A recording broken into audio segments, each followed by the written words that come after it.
Hey there, welcome back to the deep dive. Hi, everyone. If you're finding these explorations useful and you want to keep learning with us, please do hit that subscribe button on the YouTube channel. It really helps us out. It really does. And it's great to be back with you for another deep dive into some really interesting material. Today, we're tackling a topic that I know a lot of you are interested in, learning English. We've got a fantastic set of resources that one of our listeners shared transcripts from the Learn English with EnglishClass101.com YouTube channel. Oh, it's a great channel. Lots of useful stuff there. Exactly. So think of this as your streamlined guide to what really matters in those lessons.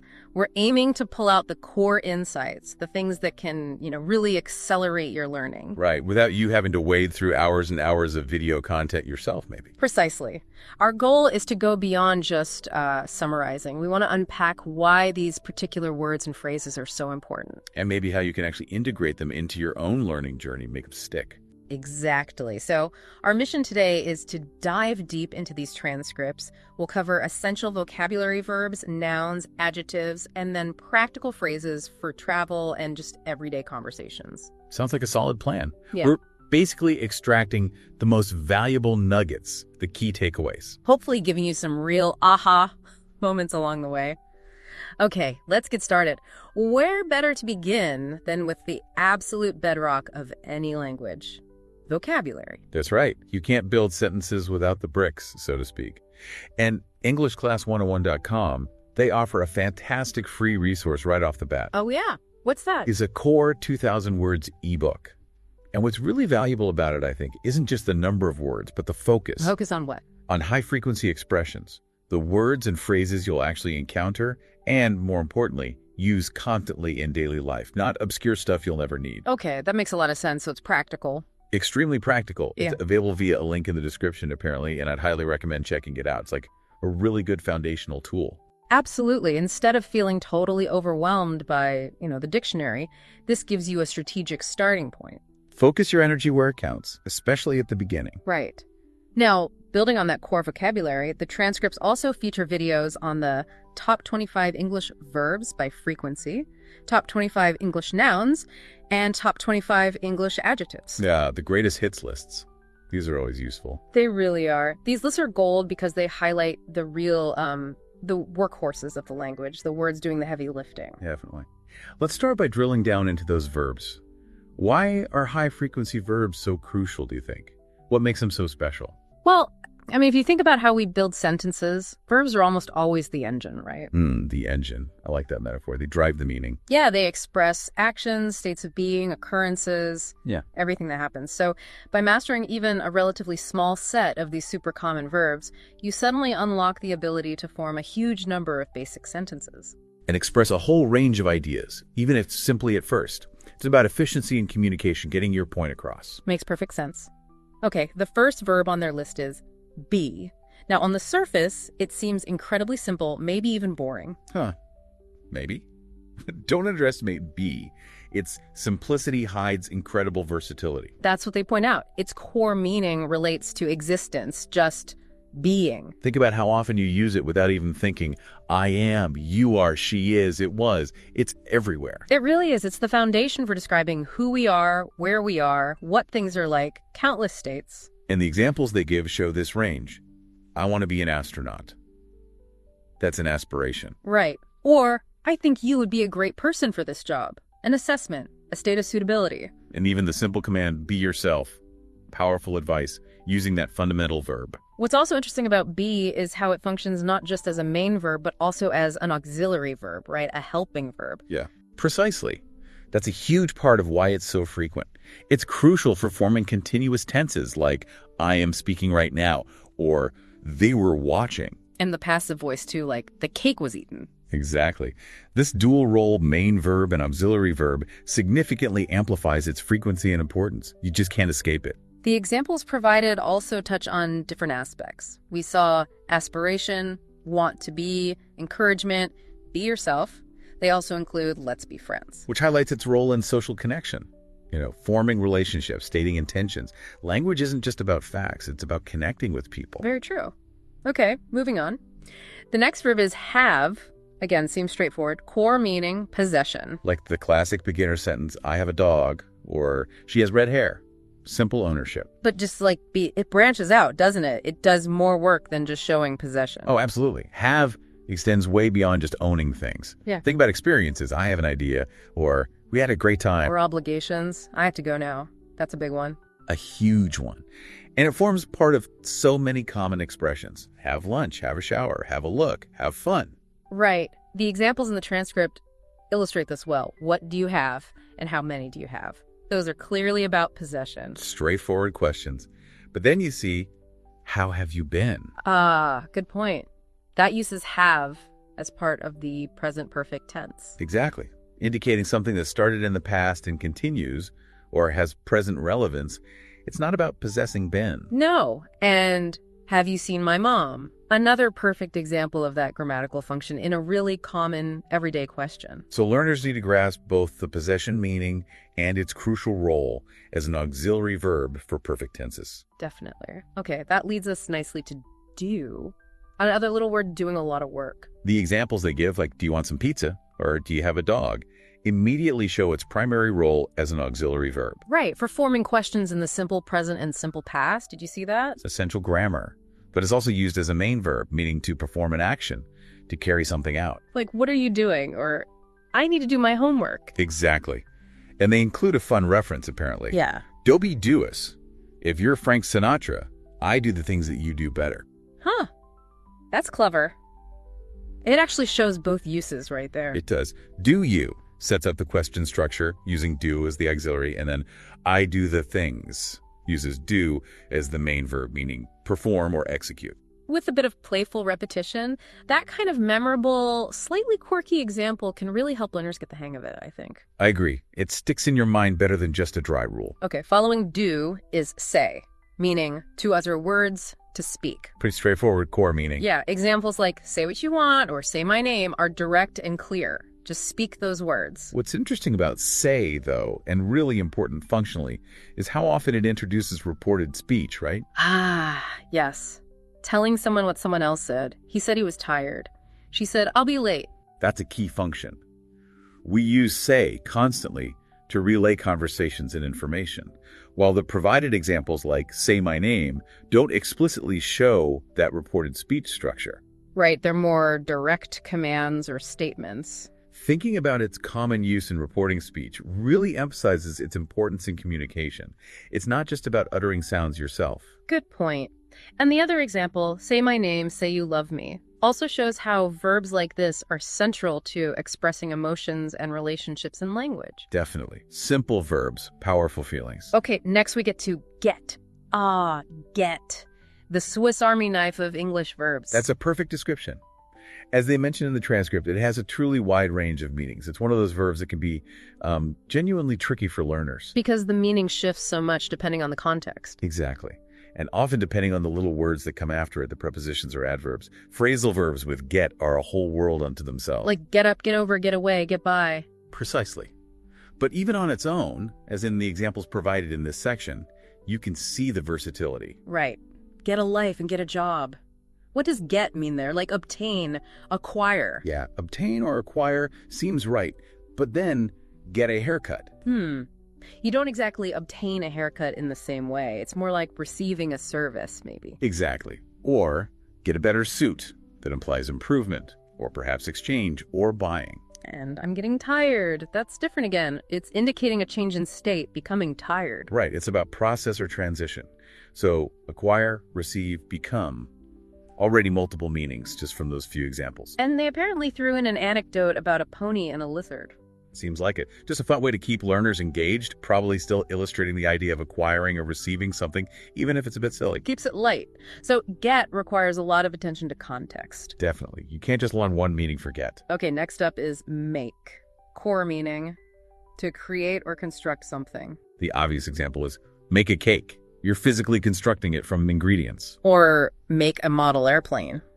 But it's not always physical construction, is it? No, absolutely not. Look at make your mother proud. You're not physically building pride. No, you're causing it, creating that feeling or state in her. Right. Or make a decision. You're creating a resolution in your mind. And they have that slightly unsettling example, Someone outside is making a strange face at me. Huh. That definitely sticks with you. It uses make for creating an expression.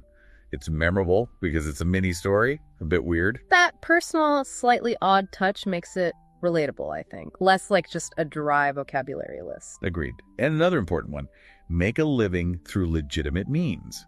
That shows a vital usage to earn money, to create your income. Right. So make is fundamental for discussing creation, construction, causing things, earning money, making choices, lots of applications. Very versatile. Then we had go. This one seems more straightforward, referring to movement or travel. Generally, yes. Yeah. Moving from one place to another. They give the idiom, go big or go home.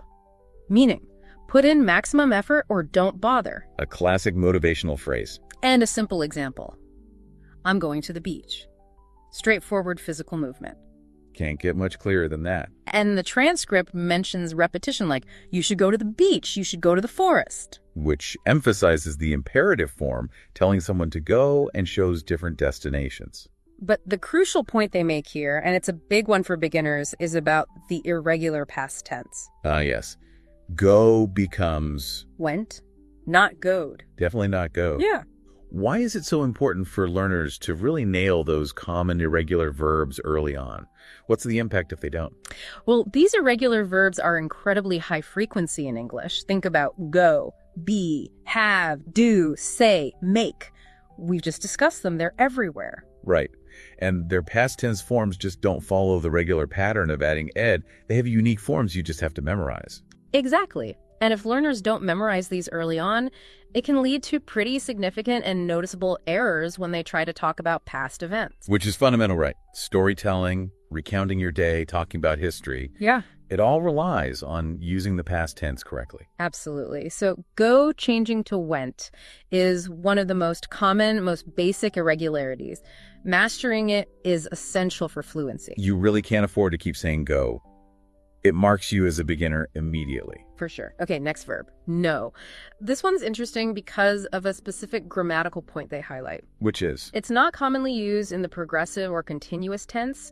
We don't typically say, I'm knowing the answer. Right. It usually refers to a state of understanding or awareness, not an ongoing action. Exactly. It's what linguists often call a state of verb. Like believe, understand, love, hate.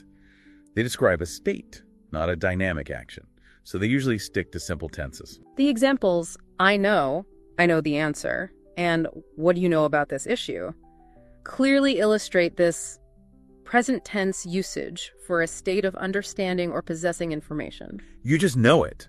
You're not actively knowing it in the same way you might be actively running. Right. Their other examples reinforce this too. He couldn't have possibly known. That's the past tense of that state of awareness. Or, how many people do you know? Asking about the current state of your acquaintances. So that's a key grammatical takeaway for no. Definitely a useful rule of thumb for learners. Avoid I am knowing. Okay, next up is take. The transcript implies seizing or carrying something as a core idea. Like physically taking something. Take a cake, a literal action, but then take a break. Not physically seizing a break, it's more abstract, initiating a period of rest. Or take yourself to bed. That's more like a direction, escorting yourself. Right. And you should take a vacation. That's a recommendation, like go on a vacation. So it's another one with a wide semantic range, isn't it? The meaning shifts quite a bit. It really does. Take can involve physical actions, but also more metaphorical ones, like take responsibility, take advantage of an opportunity, take notes, take a picture. Loads of uses. The transcript also mentions, have you ever taken a bath? Showing its use in common everyday routines. Yeah, mastering take definitely involves understanding these different contexts and the common phrases it appears in. It's not just about physical grabbing. Got it. Then we have see. Simple meaning, to perceive with your eyes. The most basic visual perception verb. And the example they give is incredibly concise and common. I'll see you later. Which isn't even necessarily about literal visual perception in that moment, is it? It's a farewell formula, meaning we will meet again. Good point. So even see has figurative or formulaic uses. Language is slippery like that. Following see is come, indicating movement towards the speaker or the point of focus. The counterpart to go. Exactly. The examples make this clear. Please come to my house, come to a party, I'm going to come over to your place later. All involve movement towards here or towards the listener's location. That distinction between go, movement away or to a neutral place, and come, movement towards here, is really fundamental for learners to grasp, isn't it? Absolutely. Mixing them up is a common source of confusion, both for the learner and the listener. Are you going to the party? Versus are you coming to the party? Duh. Can imply different things about where the speaker is. Right. Location matters for choosing between go and come. Definitely. Okay. Next is think, referring to mental activity, cognition. What's going on in your head? I think you're great expresses an opinion or belief. He thinks pizza is the best food. Another belief. Standard use for expressing thoughts and opinions. But then they show the present continuous. Right. I'm thinking about lunch. I'm thinking about coffee. What are you thinking about? This shows that even stative-like verbs such as think can sometimes be used in the continuous tense. What's the difference in meaning here? Well, when you say, I think pizza's the best, it's a general belief, a state. But when you say, I'm thinking about lunch, it implies an active, ongoing mental process, right? You're actively considering it now. Exactly. It's not a fixed belief, but a current mental activity. Yeah. So think can be stative, belief, opinion, or dynamic, active consideration. That's an important nuance. And they apparently threw in a Hanson song reference. Seems like it. Again, using pop culture to make a point memorable, connecting the grammar to something potentially familiar or fun. Got to keep it engaging. Okay, after think comes look, meaning to direct your gaze, to use your eyes intentionally. Different from see, which can be passive perception. Look implies intention. The examples show this. Please look at the camera, look over there, look over here. These are direct commands to focus visually. Very clear instructions. They also have exclamations, look a dog, or look at your mom. Drawing attention quickly. Look at the time is another classic exclamation, often expressing surprise or urgency. And that bird plane reference, look, up in the sky, it's a bird, it's a plane, is a classic cultural reference using look in a surprised, attention-grabbing way. Definitely. The exclamatory uses of look are particularly important for understanding natural spoken English. They convey immediacy and engagement. And another song reference. Look at that, is it me you're looking for? Tying it back to Lionel Richie. Using pop culture effectively again to reinforce the verb's meaning in context. Okay, following look is want, expressing a desire or a wish. A very basic and essential human concept to express. The examples are direct. What you want, I want food.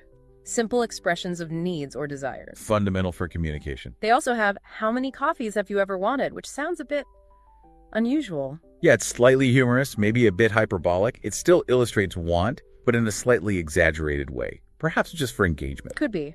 And a more standard example. I wanted to go to the dry cleaners. A relatable, everyday example of a past desire or intention. Want is really a core verb for expressing needs, desires, plans, intentions. Its relative simplicity makes it one of the first verbs learners often acquire and use. Makes sense. You need to be able to say what you want pretty early on. Absolutely.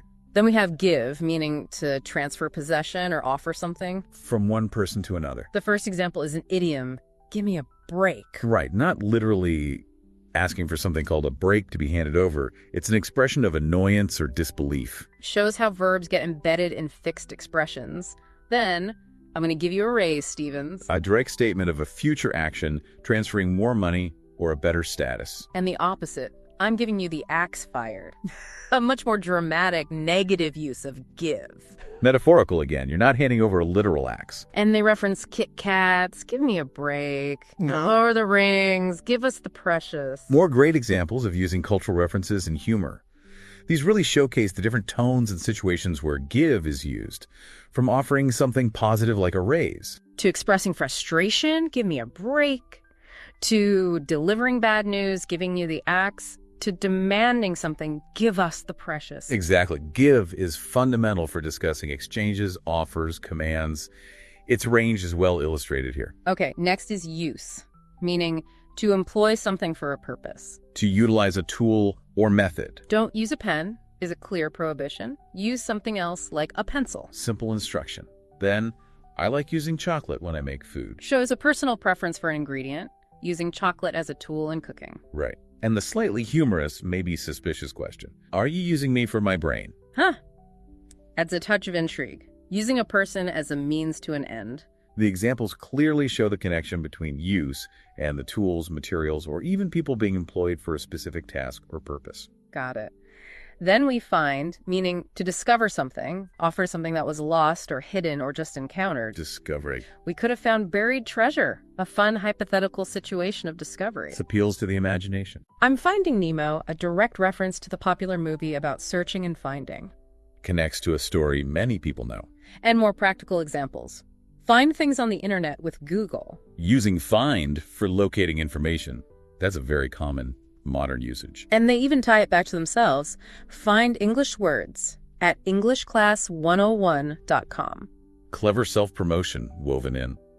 These examples nicely cover both literal discovery, like treasure, maybe Nemo, and the more abstract sense of finding information or resources online. Right. Following find is tell, meaning to communicate information, usually verbally. Similar to say, but often implies conveying a more substantial piece of information or a story, perhaps. The examples really focus on the content being conveyed. Tell me a story. Tell me lies. Tell me sweet little lies. Tell me the truth. This series clearly illustrates the act of communicating different kinds of information. They also show the passive voice.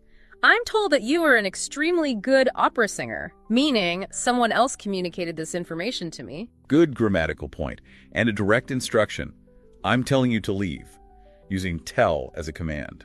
And the final contrast between telling lies and not telling lies reinforces that core meaning of conveying information, true or false. Yeah, the contrasting examples, truth versus lies, are particularly effective for highlighting the core meaning. Okay, then we have ask. And they immediately jump on a pronunciation point. Oh, this is a classic one. The difference between ask, and XX. Yeah, saying ax instead of ask is a really common error for learners, and it can sound quite jarring or informal. So pointing that out is important. Incredibly valuable. Pronunciation clarity boosts confidence so much. The examples for ask are quite fun too. Ask me about my collection of rare donut recipes. Playful. An invitation to inquire. Ask your mom about her life. A suggestion to seek information. Why don't you ask your boss to the party? A question about performing the action of asking. Inviting. Right, and expressing regret about not asking. I should have asked for help. Shows the past participle form and links it to a relatable feeling of missed opportunity. So ask is about requesting information or requesting an action. Primarily, yes. Next is work, referring to effort, activity, or employment. A huge part of most people's lives. The simple statement, work is work, is a bit of a truism, isn't it? A fatalistic acceptance, maybe? Yeah. Suggests it's unavoidable or just what it is. I'm working now is a straightforward statement of current activity. Very common. Essential for talking about your present situation. Okay, then comes seem, meaning to give the impression of being something, to appear a certain way. It's about perception, not necessarily reality, how things appear to us. The weather seems nice today. Based on my observation, it appears nice. Right. Or, he seemed a little angry this morning. Yeah. My perception of his mood. These verbs work and seem connect strongly to our daily routines and how we perceive the world around us, making them essential for everyday chat. Absolutely. Describing your work, describing your impressions, fundamental conversational topics. Following that is feel, relating to emotions or physical sensations. Our internal states. I feel happy, a direct expression of emotion. How does it feel? A question about physical sensation or emotional response. And they apparently include another song reference here. Seems likely. Adding a bit of fun to connect with the idea of feelings. Feel is just fundamental for expressing our internal world, both emotional and physical. Happiness, sadness, pain, comfort. Can't really talk about yourself without using feel. Not very much. Okay, then we have try, meaning to make an effort, to attempt something. Putting in exertion or giving something a shot. I'm trying my best. A very common expression of maximum effort. Reassuring someone you're doing all you can. I try every day to work very hard. Reinforces this idea of consistent effort. But try isn't just about effort, is it? No, the other examples show a different sense. Have you ever tried ramen? Trying something new. Experimenting, like sampling food. Exactly. Or, I tried ramen yesterday, reporting on that experiment. So, effort versus experimentation. Two key meanings. And then the relatable expression of frustration. I'm trying to sleep. Go away. Using try to express an effort being thwarted. Yeah. These different contexts really illustrate the nuances nicely. Agreed. Next up is leave. Core, meaning to go away from, to depart. the opposite of arrive or stay. Leave me alone. A strong imperative telling someone to go away. Very direct. Then they have a contrast. Leave your doors unlocked. Don't leave your doors unlocked. Highlighting the potential negative consequences of leaving something in a certain state. Good safety advice, too. And apparently a very specific, maybe slightly odd, anecdote about leaving someone in a hot air balloon. Okay, that's certainly memorable. Using unusual stories helps things stick. It probably does. Yeah. They also mention figurative uses like leave your attitude at the door. Meaning don't bring your bad mood or negativity inside. Shows the broader, more abstract applications of the verb beyond just physical departure. Those contrasting examples and the weird anecdote really help solidify the meaning and make it more engaging than just leave and depart. I agree. Figurative language is such a key part of mastering any language. You have to get beyond the literal meanings. For sure. And finally, the last of the top 25 verbs is call, meaning to telephone someone. A very specific modern meaning, though call has older meanings too, like shouting. But here, it's clearly about phoning. Yeah.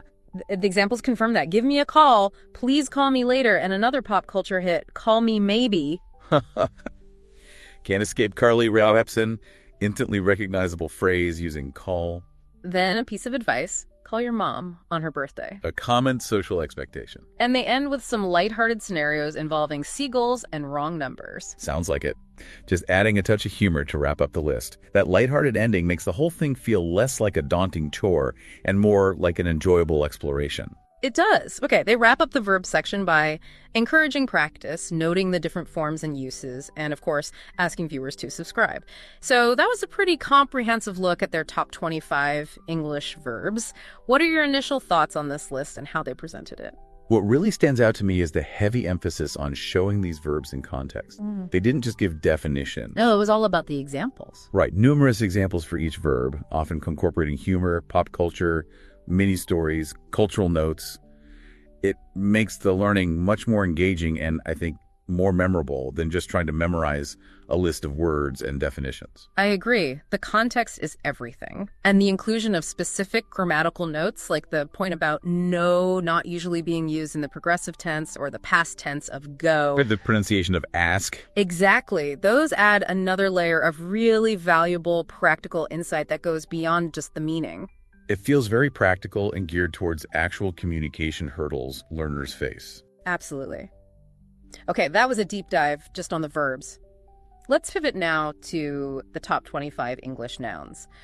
Just like verbs, knowing the most frequently used nouns is essential for building that strong foundation. You need things to talk about. Exactly. Nouns are the labels we attach to everything. People, places, things, ideas.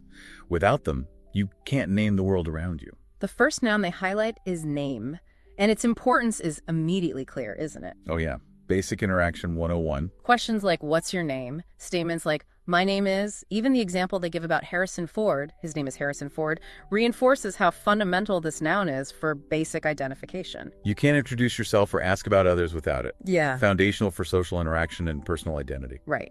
The next word is time. Oh boy, another super frequent one. Used in so many different ways. Yeah, from indicating a specific point on the clock, what time is it, to discussing duration, we have plenty of time, or availability, I don't have any time lately.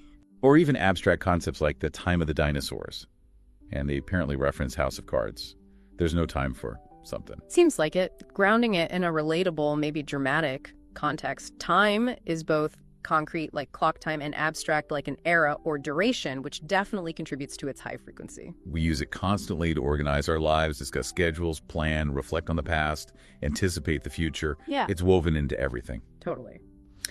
Okay, next is man, and they immediately address a key point for learners. The irregular plural, I bet. Yep, one man, two men. M-A-N becomes M-E-N. They stress that it's crucial for accuracy. It really is. Saying mans sounds very wrong to a native speaker.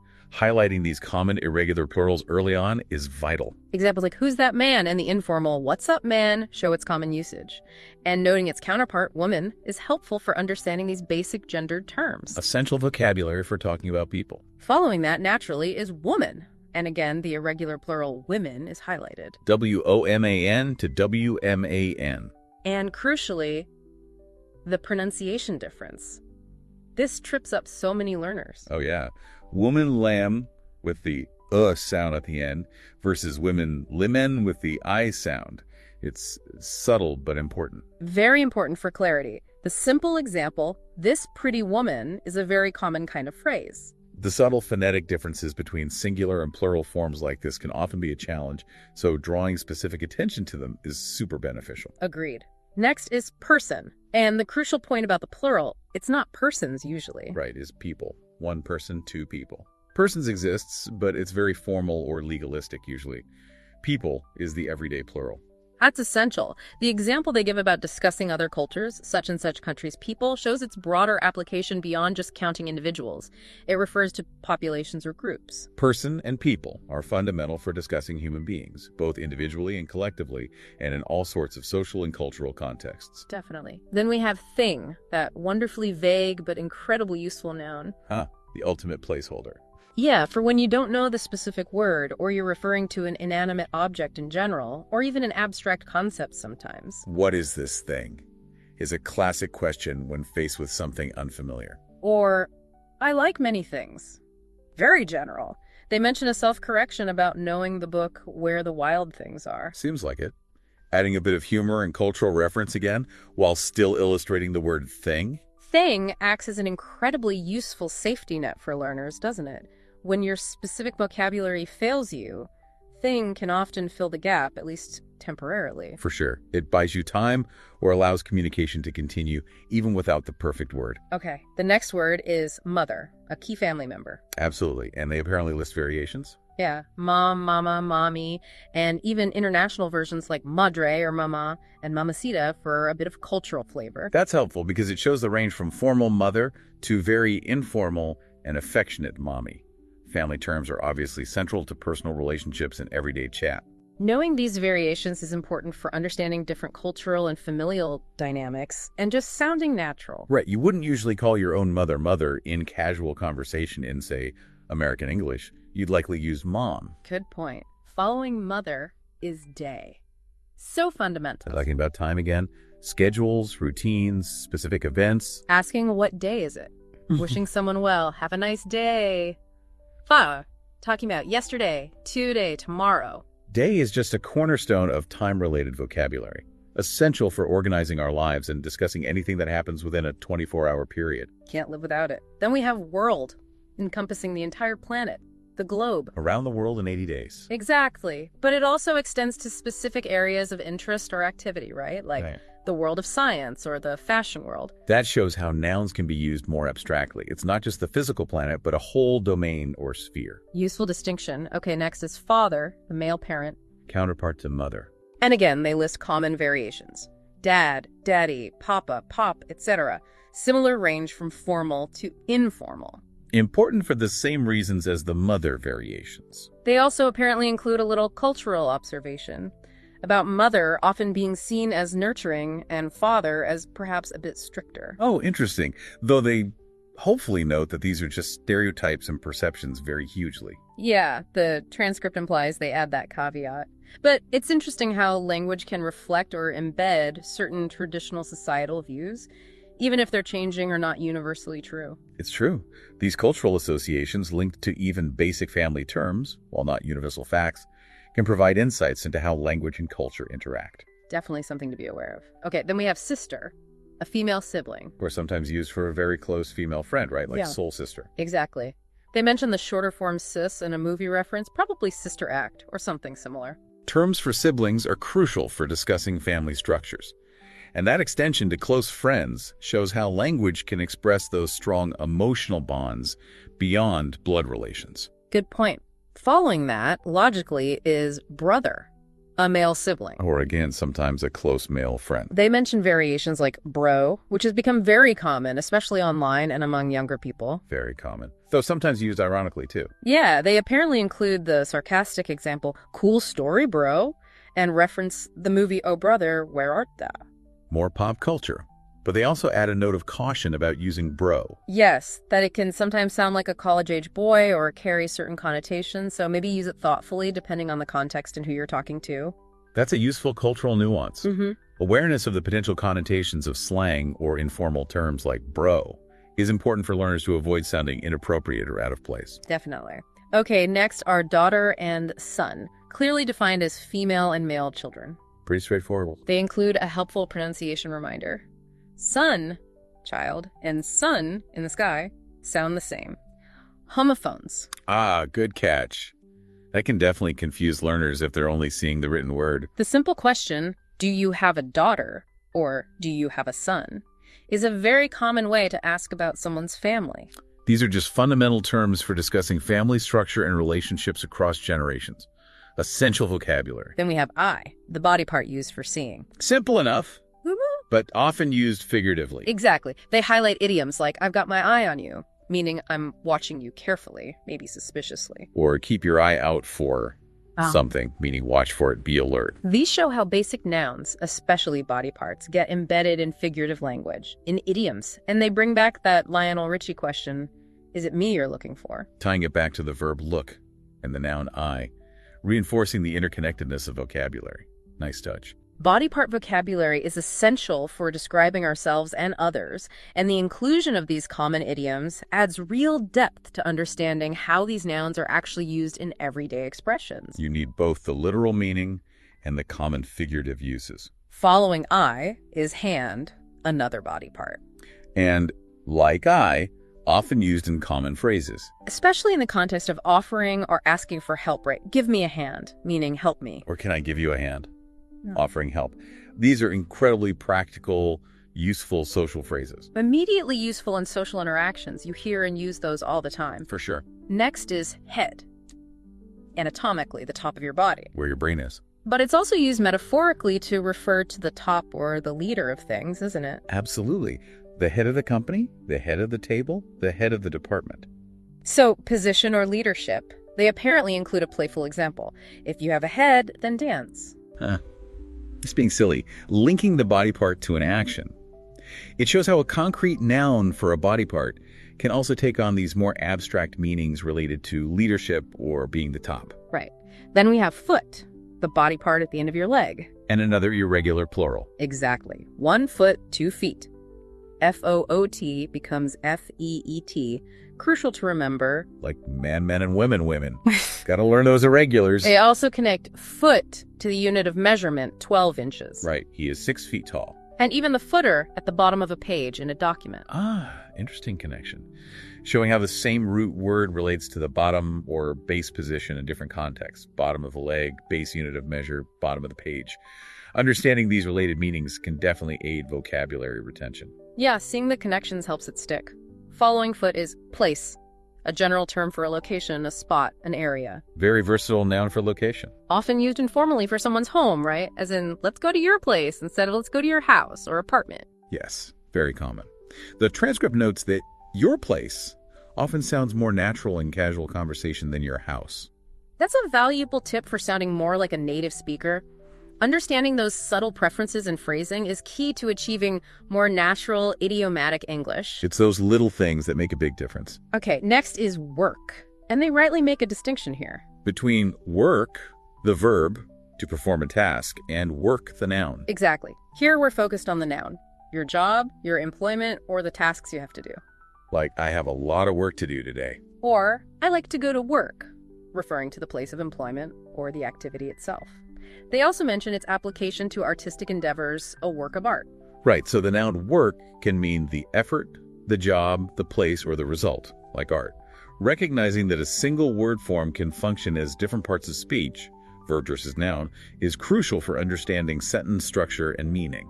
Definitely. Okay, almost through the nouns. Next is week, that standard 7-day period. Monday through Sunday. Fundamental time unit.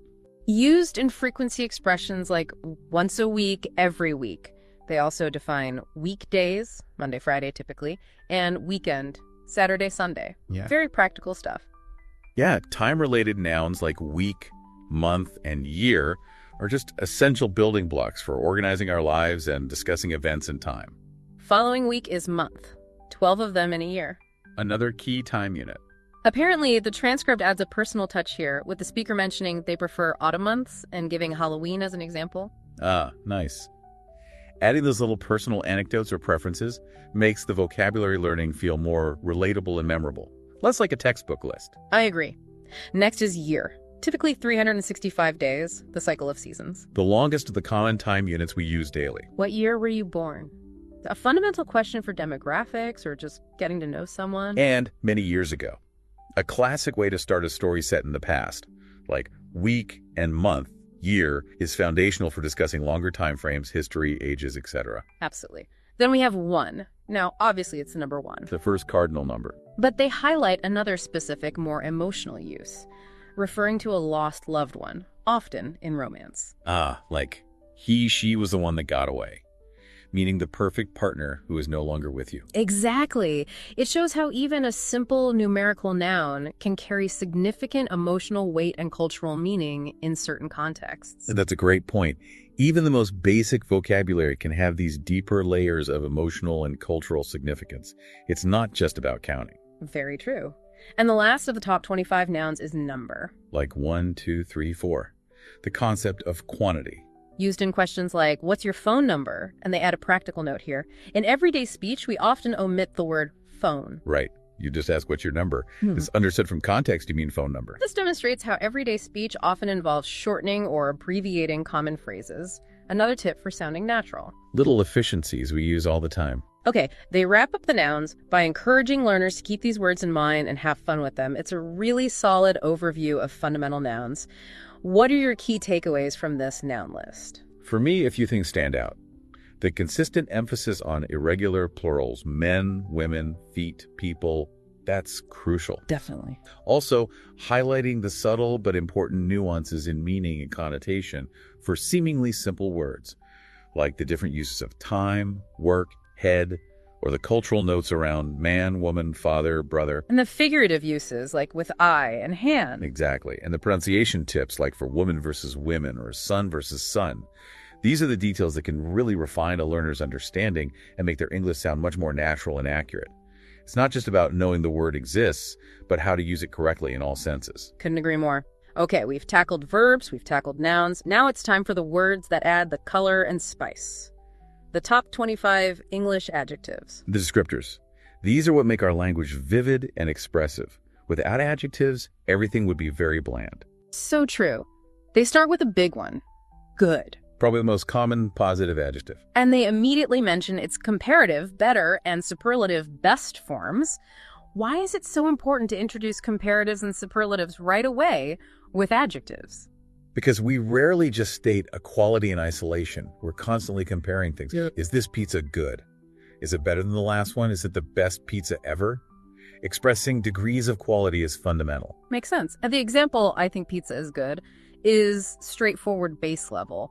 But knowing better and best unlocks comparisons. Adjectives are essential for painting a more vivid picture, and knowing how to form comparatives and superlatives allows us to express those different levels or intensities of equality. Good, better, best is irregular, so it's a key one to learn early. Right. Next is new. Comparative newer, superlative newest. A regular one this time, just adding and est. Simple examples like, I have a new haircut, or this is a new car, illustrates its basic meaning of recently made, acquired, or experienced. Describing things as new is just a very common way to provide essential information or highlight a change. Then we have first, an ordinal number, indicating position in a sequence. Like first, second, third. The first silent film, or the first movie I ever watched, provide clear examples of its use for temporal or sequential order. And they apparently add a personal anecdote about the first CD someone bought. Yeah, seems like it. Again, that personal touch makes it more relatable. Ordinal adjectives like first are just crucial for sequencing events, steps in a process, identifying positions in a series. Essential for organizing information. Following first is its counterpart, last, indicating the final item in a sequence or the most recent one in time. End of the line or the one just before now? The last time I went to the beach refers to the most recent occurrence. And they have a pizza-related question, maybe. Was that the last slice? Very common context for using last. Similar to first, last helps us define the end of a sequence or the most recent occurrence. Fundamental for time references and ordering. Okay, next is long. Describing something extended in length or duration. Physical dimension or time. Examples. Lightsabers are long, physical length, or Subway sandwiches are long. Good visual examples. Also, a long time or a long meeting. duration. It's a fundamental adjective for physical description and talking about time. Basic but essential for describing dimensions. Then we have great, expressing strong, positive feeling or large size importance. Comparative greater, superlative greatest. A very versatile positive adjective, stronger than just good. The examples given are about the light bulb, a great invention, and good friends. My friends are great. This illustrates its use for both tangible things, inventions, and intangible qualities, friendship. Yeah. Great is incredibly useful for expressing strong approval, admiration, importance, or even just large scale sometimes. Okay, following that is little, often used as they note in the phrase, when I was little, to refer to childhood. Meaning small in size or young in age. It often carries a sense of maybe fondness or endearment, doesn't it? More so than just small. I think so, yes. My little sister often sounds more affectionate than my small sister. It's commonly used for size or age, often with that slightly softer connotation. Good nuance. Next is near, indicating proximity, closeness, comparative nearer, superlative nearest. The opposite of far. The example about finding the nearest supermarket is a very practical, common application.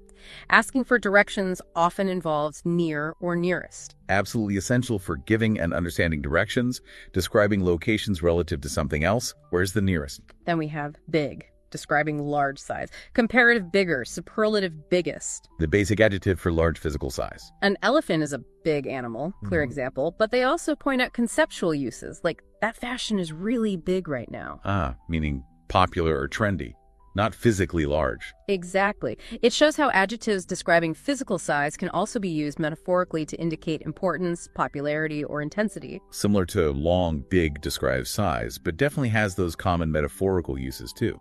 Following big is other, referring to something different, alternative, or additional. Not this one, the other one. My other friend is a DJ. A simple illustration of distinguishing between two or more items or people. Other is just crucial for making distinctions, talking about alternatives or adding to a list. You need it constantly. Definitely.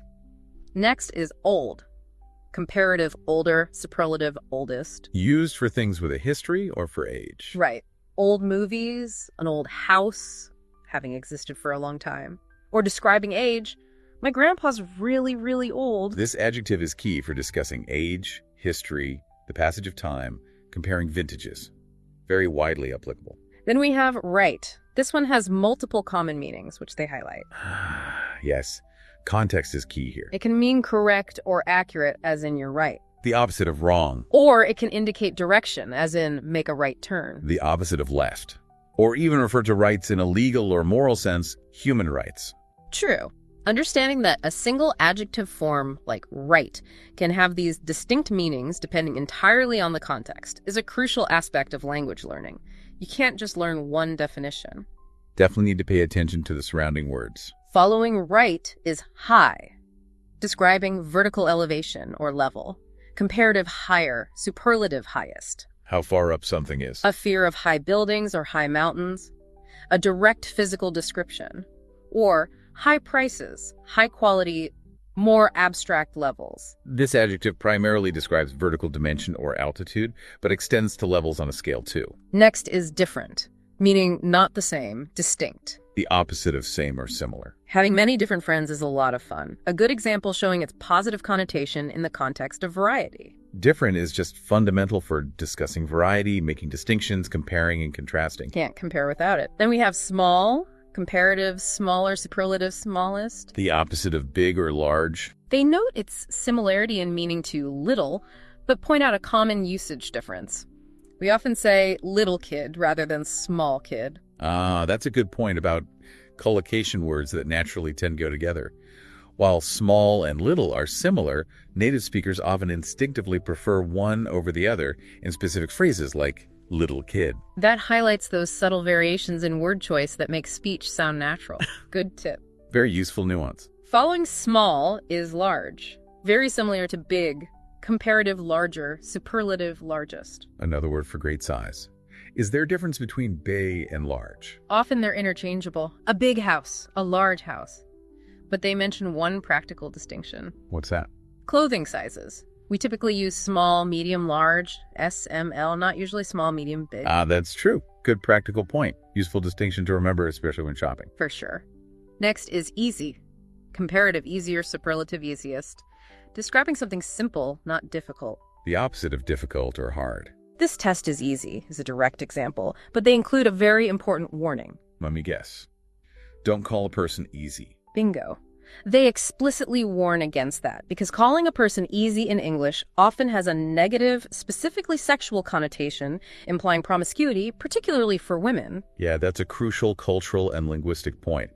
Understanding the potentially offensive connotations of certain adjectives when applied to people is vital for avoiding serious social missteps.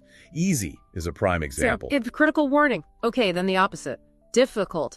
Comparative, more difficult. Superlative, most difficult. Note the more and most because it's a longer adjective. Right. Longer adjectives usually use more and most instead of adding "erist." What is the most difficult thing you've ever had to do? A thought-provoking question using the superlative. Difficult is just essential for discussing challenges, problems, obstacles, complex tasks. Following that is young, comparative younger, superlative youngest, the opposite of old. Referring to early age. Younger generations have a lot of new technologies, is a relevant example comparing age groups. Another key adjective for describing age and comparing people or things based on age. Standard demographic term. Next is important. Comparative, more important, superlative, most important. Again, using more and most. Indicating significance, value, consequence. What is important to you? A fundamental question for discussing personal values and priorities. Important allows us to express value, significance, what matters most.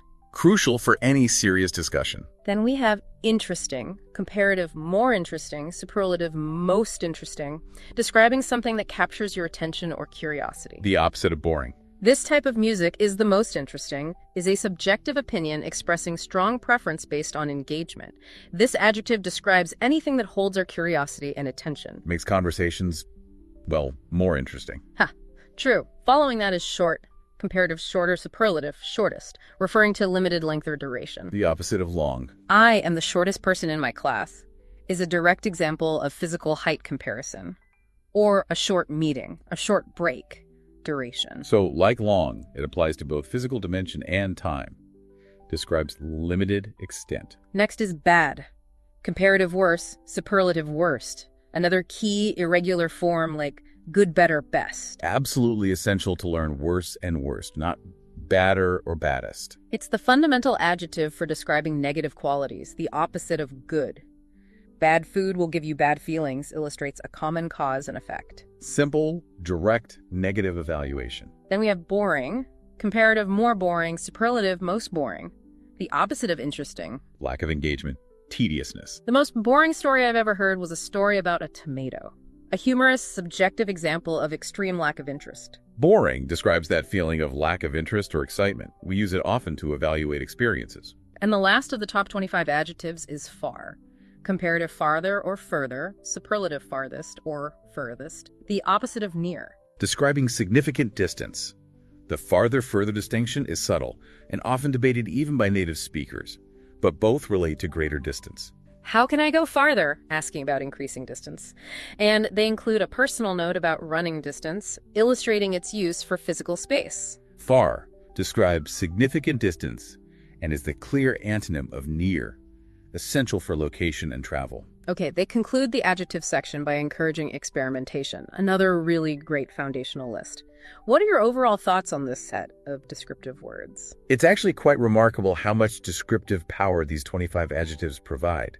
Think about it. Good, bad, big, small, new, old, easy, difficult, long, short, near, far, interesting, boring. They cover a huge spectrum of basic qualities. They really do form pairs of opposites in many cases. Exactly. They're truly fundamental for adding detail, nuance, and evaluation to our language. The examples, again, effectively demonstrate their usage in everyday contexts, and highlighting the irregular forms and potential pitfalls like with easy is excellent. Absolutely. Mastering these 25 verbs, 25 nouns, and 25 adjectives would give any learner a massive boost in their ability to communicate. A huge head start. It's a very solid core vocabulary base. Okay, now let's shift our focus. We've looked at building the vocabulary blocks. Now, how do we put them together in real-world situations? The transcripts also include a section on practical communication skills, starting with 20 travel phrases that you should know. This is incredibly useful stuff. Travel is a huge motivator for language learning for many people. Definitely. Why is it so helpful, do you think, to learn these kinds of specific situational phrases before traveling? What's the benefit over just trying to piece things together with general vocabulary? Well, several reasons. Firstly, confidence. Being equipped with ready-made phrases for common travel situations, checking in, ordering food, asking prices, directions can significantly boost your confidence and reduce anxiety in unfamiliar surroundings. Yeah, knowing you can handle those basic interactions makes a big difference. Secondly, efficiency. These phrases are shortcuts. They allow you to handle essential tasks much more smoothly and quickly than trying to construct sentences from scratch, especially under pressure. Good point. And thirdly, Respect. It shows respect for the local language and culture. Even if you only know a few phrases, making the effort is often appreciated and can lead to more positive interactions. that's a great point. Okay, let's look at some of these phrases. The first one they highlight is, do you have any recommendations? Oh, that's a fantastic one. So useful for getting local insights on restaurants, sites, things to do, tapping into local knowledge. Instead of just sticking to the guidebook, it shows initiative and a desire to experience the place more authentically, perhaps. Exactly. A great conversation starter, too. Next, an absolute essential. How much is this? Can't go shopping without that one. Fundamental for any transaction where the price isn't clearly marked. Managing your budget depends on it. Definitely. Then, for ordering or choosing something, I'd like this. Simple, direct, effective, especially if you combine it with pointing. I'd like this one, please. Clear and concise communication is key, especially when there might be a language barrier or background noise. I'd like is also nicely polite. More polite than just saying, I want this. Good point. For clothes shopping, can I try this on? Crucial. You don't want to buy something that doesn't fit. An essential phrase for avoiding that mistake. Then a key question for figuring out communication, do you speak English? A direct and usually polite way to assess the situation. Their suggestion in the transcript to answer truthfully based on your own level, a little, yes, etc., is also practical if someone asks you that. Yeah, manage expectations. This question just helps establish a common ground for communication or signals that you might need to use simpler language or gestures. Right. For hotels or restaurant bookings, I have a reservation. Very important for streamlining the check-in or seating process. They mention adding your name and time is key too. I had a reservation for Smith at 7 p.m. This helps them find your booking quickly and avoids potential confusion, especially if it's busy. Then a basic but vital request. Water, please. Essential, especially in hot climates or places where water isn't automatically served with meals. Their suggestion to add, could I please have some more water, is a great tip for politeness when asking for a refill. Could often sounds a bit more polite than can. Yes, could is generally a good choice for polite requests. Being able to ask politely for basic necessities is crucial for comfort while traveling. Okay, payments. Do you take credit cards? Very important in today's world. Cash isn't always king, or even accepted everywhere. They clarify that take here means accept, which is helpful for learners who might only know the physical meaning of take. Knowing the accepted payment methods just prevents awkward situations when it's time to pay. What if something goes wrong with your order? This isn't what I ordered. A necessary phrase. Unfortunately, sometimes things get mixed up, but their emphasis on saying it politely is spot on. Yeah, being accusatory rarely helps. Calmly pointing out the mistake is much better. Excuse me, I think I ordered the chicken, but this looks like fish. Exactly. Addressing errors calmly and politely is essential for getting it resolved and maintaining a positive interaction. At a restaurant, to start the process. Could we have the menu, please? A standard, polite way to signal you're ready to look at the options. Then a potentially tricky one. Could you give me a discount? Ah, yes. They rightly point out that the appropriateness of this depends heavily on the culture and the context. Right. Haggling or asking for discounts is expected in some markets or shops, but would be considered rude or inappropriate in many restaurants or department stores in, say, the US or UK. Cultural sensitivity is paramount here. You need to understand the local customs around pricing before trying this one. Don't just assume you can bargain everywhere. Very important advice. Okay, dietary needs. Do you have any vegetarian dishes? Crucial for travelers with specific requirements. And they note the flexibility. You can easily substitute other needs like vegan, gluten-free, dishes without nuts, etc. Being able to clearly communicate dietary restrictions or allergies is essential for health, safety, and just enjoying your meals. Absolutely vital. Capturing memories. Could you take a picture of me, please? A very common request, especially for solo travelers or couples who want a photo together. A simple way to ask a passerby for assistance. And related to health, again, critically important. I'm allergic to blah, blah, blah. Filling in the blank with a specific allergen. Peanuts, shellfish, penicillin, whatever it is. Absolutely vital. This is potentially life-saving information that needs to be communicated clearly and accurately, especially in restaurants or pharmacies. No room for ambiguity here. Not at all. The modern travel essential is the Wi-Fi free. Yes, a very relevant question for staying connected, checking maps, contacting people. The reminder to also ask for the password, what's the Wi-Fi password, is practical too. Access to Wi-Fi is often a huge factor for travelers, so knowing how to inquire about it is important. Seating preferences. I'd like to have a non-smoking seat, please. Still relevant in some places, though less common now in many Western countries where smoking indoors is banned. Their note that just saying non-smoking is often sufficient is a good point about natural brevity. Expressing seating preferences politely helps ensure a more comfortable travel experience, whether it's non-smoking, window, or aisle. Right, for finding your way. Could I get a map? Even with smartphones, sometimes a physical map is great. Doesn't run out of battery, gives you the big picture. True. A traditional but still valuable tool for orientation and exploring a new city. Definitely. At the end of a meal, could I have the check? Or the more direct, check please. Standard phrases for signaling you're ready to pay and leave. They mention bill as an alternative. Could I have the bill? Which is more common in British English. Good distinction. Knowing both is useful. These are standard phrases for concluding a meal. And the universally important question, where is the bathroom? Possibly the most important phrase in any language. Their note about regional variations is key here. Right. Americans tend to say bathroom or restroom. Brits are more likely to say toilet or maybe loo. Canadians might use washroom. Knowing the local term avoids confusion. That's a really key cultural tip for such a basic need. Using the local term is always best. And the last travel phrase, is this the train for destination? With the example, is this the train for San Francisco? Essential for public transport. Making sure you're getting on the right bus, train, or platform to avoid ending up somewhere completely different. Verifying transportation details like this is vital for smooth and efficient travel. Saves a lot of potential stress. For sure. So that's a really practical set of 20 travel phrases. What are your overall impressions of this collection? Is it comprehensive enough? I think it's an exceptionally well-chosen list. It really does cover a wide range of the most common, most essential situations a traveler is likely to encounter, from arrival to departure, eating, shopping, navigating.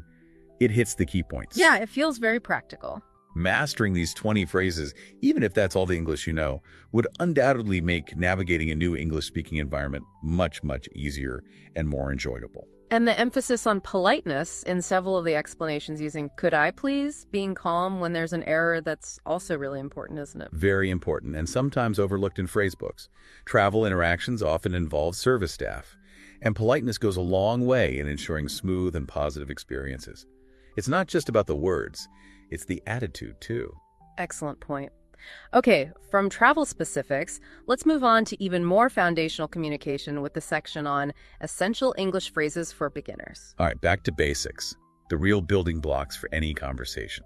Why is it so important for absolute beginners to focus on mastering these core phrases right at the start? Because these phrases are the absolute gateway to basic interaction. They allow learners to perform the most fundamental communicative acts. Greeting someone, introducing themselves, asking basic questions, responding politely, saying yes or no. Without them, you're basically mute, unable to engage at all. Exactly. Even just learning hello, thank you, and goodbye opens doors. Mastering these core phrases provides a vital sense of accomplishment early on. Hey, I can actually say something, which is hugely motivating and encourages further learning. That makes sense. Build confidence from day one. Okay, they start with greetings and farewells. The essential bookends of any conversation. Hello. Standard, versatile, good morning, good afternoon, good evening, time specific. And good night. They make an important note about good night, right? Yes, that it's typically used only as a farewell at night, like saying goodbye before going to sleep or leaving a place late in the evening. It's not usually used as a greeting when meeting someone at night. Right, you'd greet with good evening and say goodbye with good night. That's a common point of confusion. Definitely. Then other farewells. Goodbye, standard. The more casual bye, the slightly more caring, take care. Have a nice day. A common polite closing. And the very informal, maybe slightly dated or niche, peace out. Yeah, peace out is definitely more specific in its usage. Mastering a range of these greetings and farewells allows learners to adapt to different levels of formality and different contexts. True. Then, introductions. I'm your name, or my name is your name. The absolute first step in meeting someone. And the question, what's your name? Followed by the essential polite response, nice to meet you. Or pleased to meet you. These are the fundamental phrases for making that initial contact and establishing identity. Can't have a conversation without them. Agreed. Next, polite inquiries about well-being and the responses. The classic, how are you? And the standard replies, I'm fine, thanks. And you? Or the slightly more common nowadays, I'm good, thanks. How are you? These are often almost ritualistic exchanges, aren't they? Sometimes people don't even expect a detailed answer. True, sometimes it's just part of the greeting. But the transcript encourages learners to add a little more information if appropriate to keep the conversation going, like, I'm good, thanks, just grabbing a coffee before work. How are you? That's a great tip for moving beyond just the formulaic exchange. Adding that little extra detail can indeed help build rapport and turn a ritual into a real mini conversation. Good advice. Then they cover basic politeness markers, the magic words. Please and thank you. Absolutely essential. And the common responses to thank you, you're welcome. Or more casually, no problem, sure thing, or as I mentioned, no biggie. What does no biggie mean exactly? It's very informal slang for it's not a big deal, it wasn't any trouble, short for no big deal. These small words, please, thank you, you're welcome, make a huge difference in social interactions. They signal respect and consideration. Absolutely crucial for smooth interactions. Okay, basic affirmations and negations. Saying yes and no. Can't communicate without those. So yes, and more informal versions. Yep, yeah, or even just the sound, uh-huh. All signaling agreement or affirmation. And for negation, no. And informal versions, nope. Or the very emphatic, maybe slightly humorous, not going to happen. That last one is definitely situational. But being able to agree and disagree clearly is fundamental for expressing your opinions, accepting or rejecting offers, answering questions. Totally. Then transitional and acknowledging phrases, these help manage the flow. Like, okay. Which, as they note, can have different nuances depending on intonation. It can mean agreement, understanding, or a transition to a new topic. Right. Okay, let's move on. Or, okay, I understand. Very versatile. And, excuse me. This one has a couple of main uses, doesn't it? Yes. You use it to get someone's attention politely. Excuse me, can you help me? Or you use it to apologize for a minor physical bum MP or interruption, like bumping into someone, oh, excuse me. Or needing to pass someone, excuse me, may I get by? It can also be used to politely interrupt someone who's speaking, though that requires care. These phrases help manage the mechanics of conversation, starting, transitioning, acknowledging, politely interrupting. Makes sense. Then more direct apologies. I'm sorry. The standard way to apologize for something more significant than just a slight bump. Or the slightly less formal sorry about that, often used for minor inconveniences you might have caused.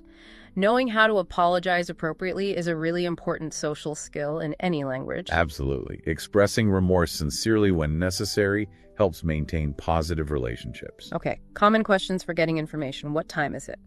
Essential for coordinating schedules. And where is the location? With examples like, where's the bank? Where's the post office? And of course, where's the bathroom? Back to that essential question. They also include different ways to ask for permission to use the bathroom, highlighting formality. Right. The more polite, formal, may I use the restroom, versus the more common, casual, can I go to the bathroom? Knowing these differences in formality is useful. May is technically more correct for permission, but can is very widely used in everyday speech. Restroom is also generally more polite than bathroom in public contexts in the U.S. Good points. These are just super practical questions for obtaining essential information in everyday out and about situations. Understanding the levels of formality helps learners choose the appropriate phrasing. Definitely. Then phrases for ordering in a cafe or restaurant and for concluding interactions. Wrapping things up. I would like to order something. A polite way to signal readiness. Or, more specifically, I'd like the chicken sandwich. Using I would like or I'd like is generally more polite for ordering than I want. Good tip. And we already saw, can I get the check, please? Or check, please, for ending the meal. Right. And then general ways to say goodbye before leaving. See you soon. See you later. Or maybe I'll see you again soon. These are key for transactional interactions like in shops or restaurants, and also for concluding conversations politely with people you expect to see again. Finally, they highlight something really important that goes beyond just the words themselves. Intonation, specifically with the word really. Yes. How you say it changes the meaning. Exactly. They point out that an upward inflection on really usually shows genuine interest or surprise, like, you won the lottery, really. Right. You sound engaged, maybe amazed. But a downward or flat intonation on really can indicate a lack of interest, skepticism, or even sarcasm, like, oh, another meeting, really. Yeah, the tone completely flips the meaning. They mention similar words like seriously or just, oh, can also work this way, conveying attitude through tone. Why is understanding and using intonation correctly so important in English? Oh, it's absolutely vital because intonation carries a huge amount of meaning, often more than the words themselves.